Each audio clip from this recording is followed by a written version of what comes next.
Ice cream shops are popular in whimsical locations. Who doesn't treasure sneaking off to the nearest creamery and indulging in a scoop or two of their favorite flavor? Ice cream parlors are nostalgic places that can even help the most stressed out adult take a deep breath and savor the simpler things in life.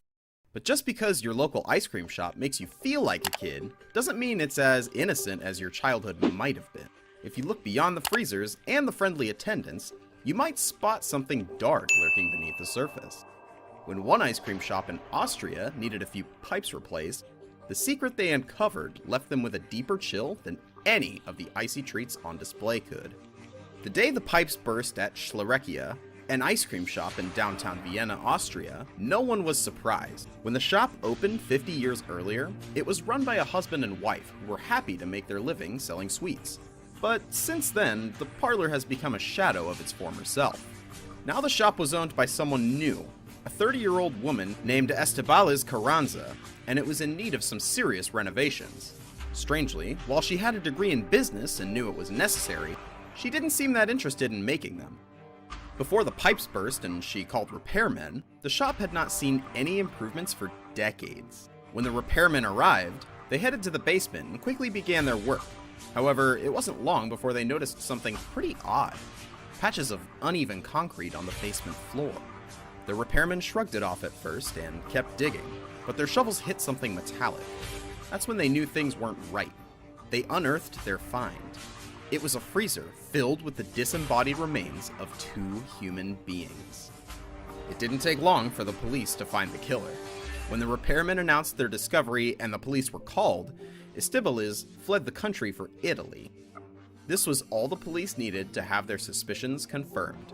She was their #1 suspect and was quickly extradited back to Austria. When she was finally apprehended and back on Austrian ground, the police made another shocking discovery. Estebaliz was 3 months pregnant.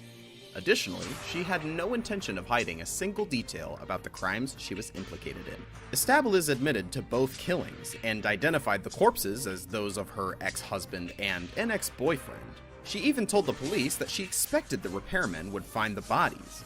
The media dubbed her Ice Lady, not just because of her connection to the ice cream shop, but because of how cold-blooded the murders and dismemberment were. The police asked her to explain why she killed both men, and she answered readily. She killed her ex-husband, Holger Holtz, because he was a lazy slob who flat out refused to move out of the apartment above the ice cream shop where they both lived. His refusal, to her way of thinking, left her with no choice other than murder. Once she made up her mind to end her ex-husband's life, there was no going back.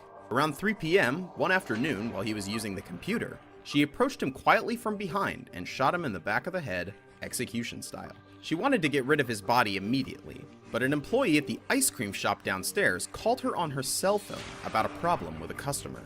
Instead, she waited until late that night to dismember Holger's body with a chainsaw, using the sound of the running ice cream machine to drown out the din. "I cleaned and cleaned in the days afterwards," she told the police.